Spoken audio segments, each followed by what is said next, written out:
I think my storyline happened in the most accurate order. I finished TAFE, got my license during TAFE, and moved back with my parents in the rural town to find a job and to leave the TAFE boyfriend. My parents' house is same town where my second high school was, and where my high school boyfriend, first love, lived. After working at the shoe shop, which also involved cleaning houses for the miners that were mining in that town, I got a job at a pub for 2 weeks. Then I decided to get a day job at a shopping center because I felt safer working during the daylight.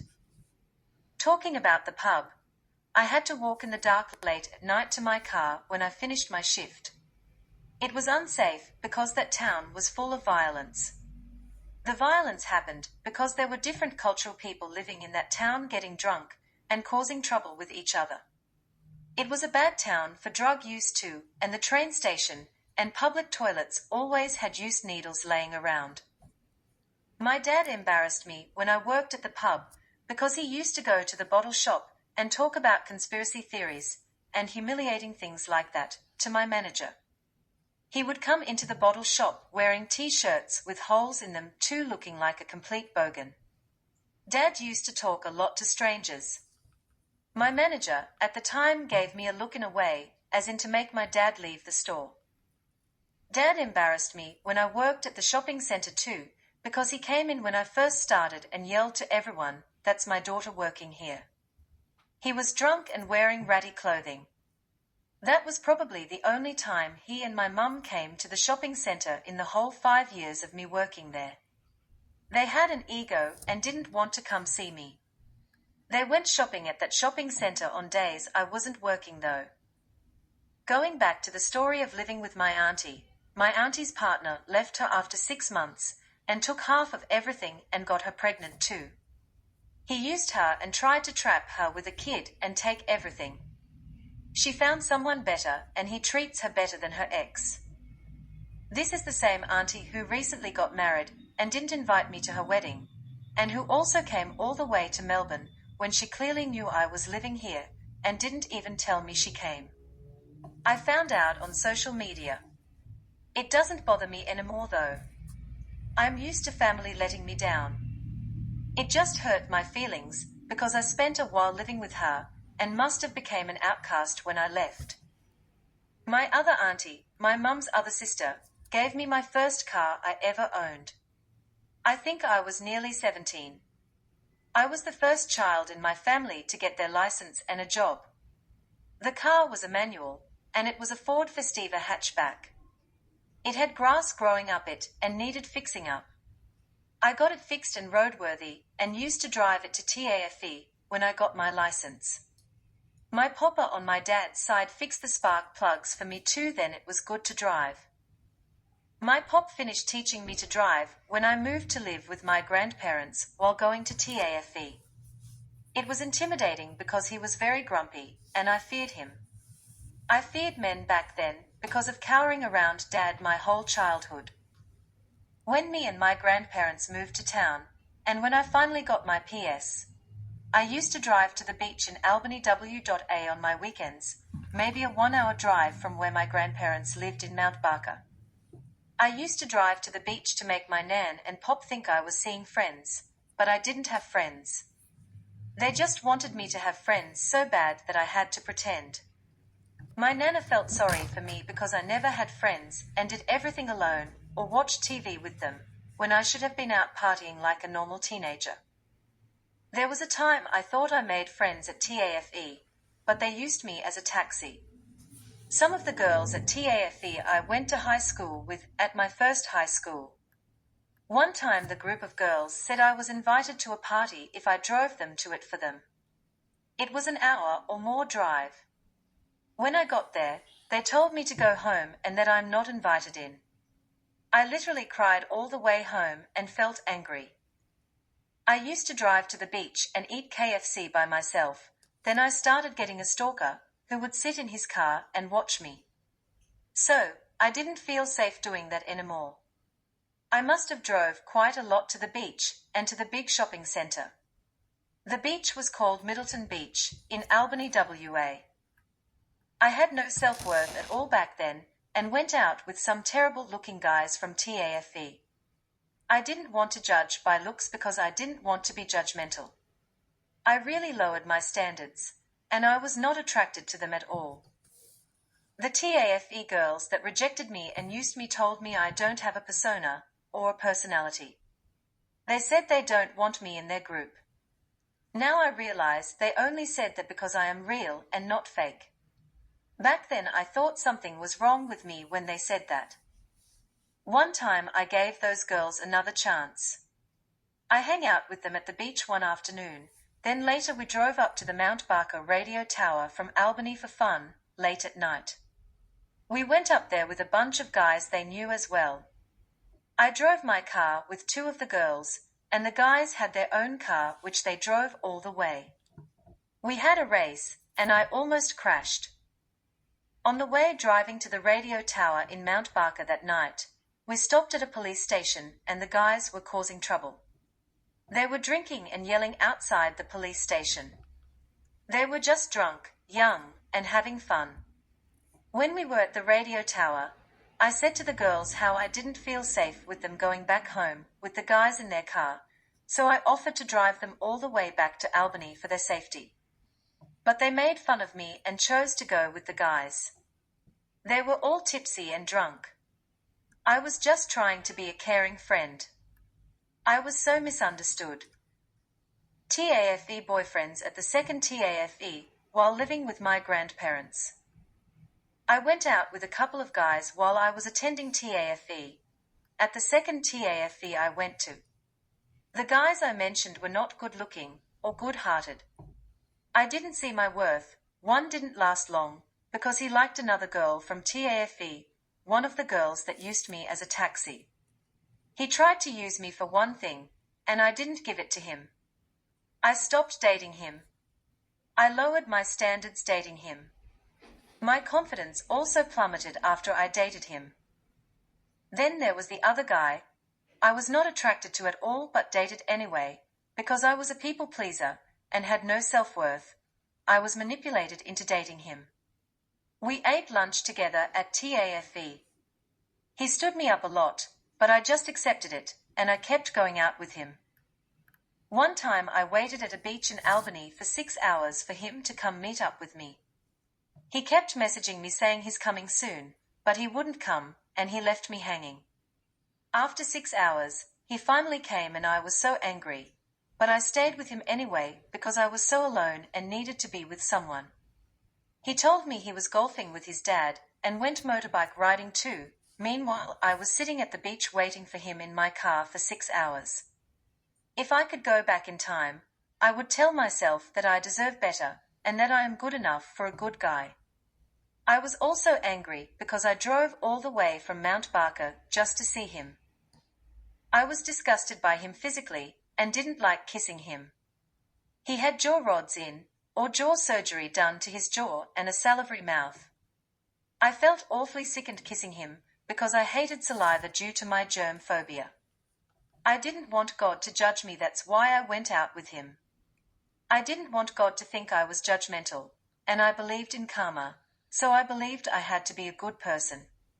One day I want to get my jaw fixed too, so I didn't want to create bad karma, and I tried to see past it. I didn't like kissing any of my boyfriends I had because of my severe fear of saliva and germs back then. I thought kissing was gross. I still kind of do, and try to avoid tongue kissing when I date guys.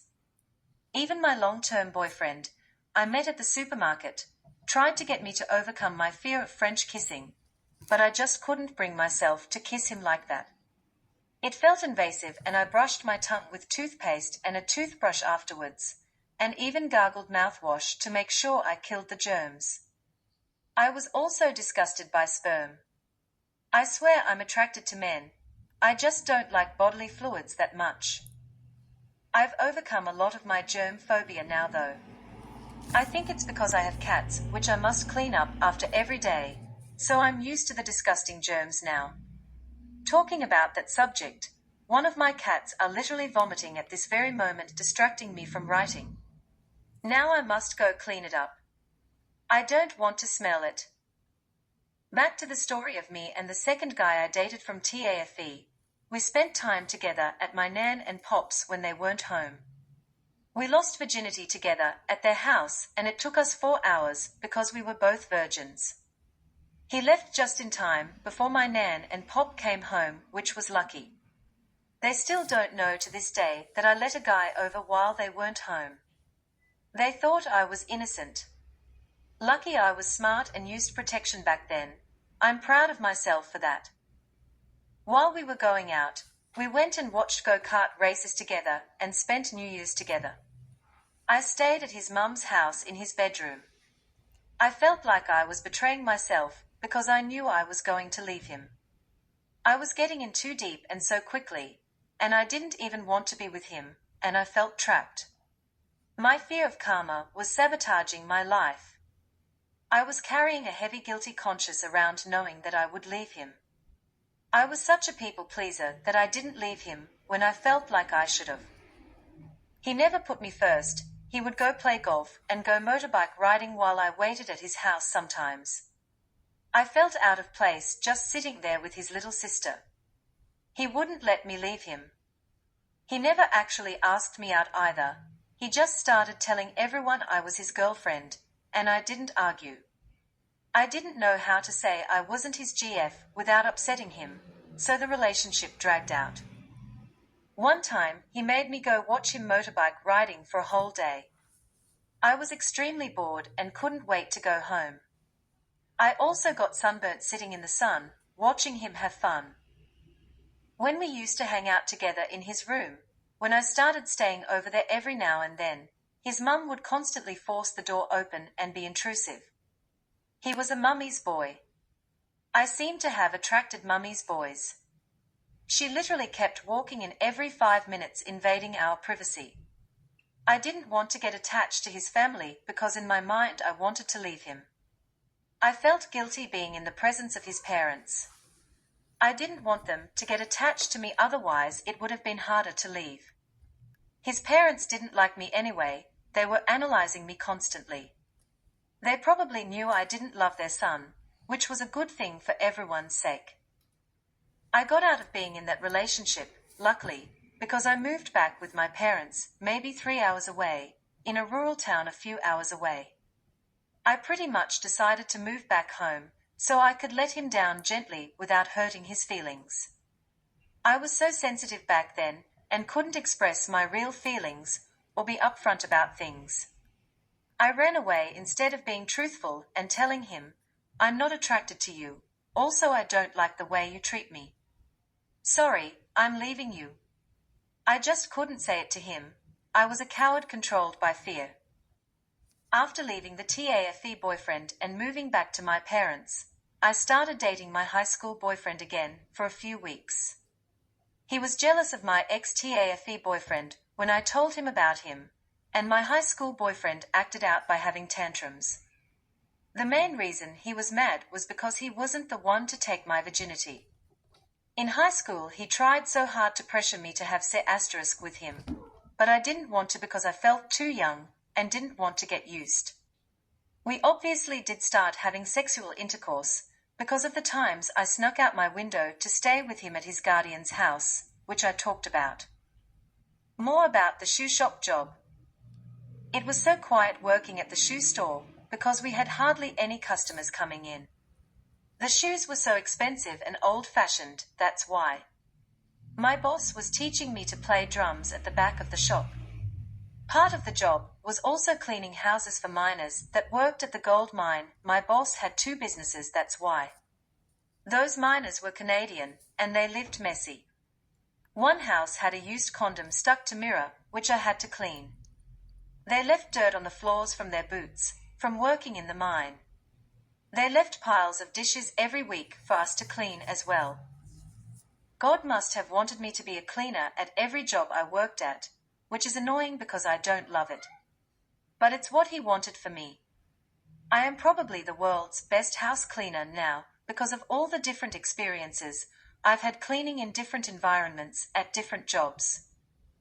In the first year working at the shoe shop, I met a guy who came in as a customer. He asked me out after the second or third time coming in. He was a mummy's boy, which I didn't know when I first met him. He was nice and I was attracted to him. I thought he was too good for me because he was good looking. That caused me to have jealousy, and I was so paranoid about him cheating on me when we started to be in a serious relationship. He was tall, blonde with hazel eyes. When we first went out, I used to let him sneak into my bedroom window at Mum and Dad's house before I had the courage to introduce him to them. Like I have talked about, I used to fear introducing boyfriends to my mum and dad. Later, after getting to know him, I realized he wasn't a very nice guy. He was a bum and bludged off his rich friends as well. He tried to get everything for free. When Mum and Dad finally met him, they thought he was okay until one day he leaves used condoms in the family toilet. I was so embarrassed. Oh my goodness, that must have been the most humiliating thing I have ever experienced in my past life. He was an artist, just like me. In his opinion, though, my art didn't exist in his reality. Only what he did mattered, and he always gave me cold shoulder when I showed him my art. He always put himself first and didn't offer me breakfast when we had to stay at his sister's house, but made himself some eggs on toast. He was not thoughtful at all, even sexually. A few years ago, or more, he reached out to me on Snapchat to tell me about his new wife. He said he believes in having lots of wives and wanted me to marry him. He sent me photos of himself in the shower and other selfie photos showing off his body to me. He said if I block him, he will come and look for me. I did block him, and he obviously hasn't found me. It was just a scare tactic. I dodged a psychopath. Back when I dated him, when I left him for being selfish, all he said was cool, and then he walked off eating his peanut butter sandwich happy and unbothered. I felt like the relationship was a waste of time. He didn't even like me, I guess. His mum was obsessed with me and was clingy. She was also in competition with me. She used to come into where I worked, at the major retail store, telling me to get back with her son after I left him. She would guilt-trip me and tell me that he changed. She used to compare my body with her teenage self, saying she used to weigh 60 kilograms and could have been a model. She was making me feel guilty for being young and beautiful. I could feel her evil eye staring at me, and it was uncomfortable when she came into the store. She would always come through my register looking at my body and comparing herself to me. I tried not getting too close and attached with any of my ex-boyfriends' families. It usually felt strange and awkward being in their presence in their homes. I felt like I didn't belong with any of my ex's families and stayed in the bedroom most of the time. Mummy's boys' mothers are very hard to get along with, in my opinion. They are constantly judging me and putting false stories in their sons' heads, manipulating them and telling them lies about me. They were just trying to sabotage our relationship because they were probably jealous of our young love.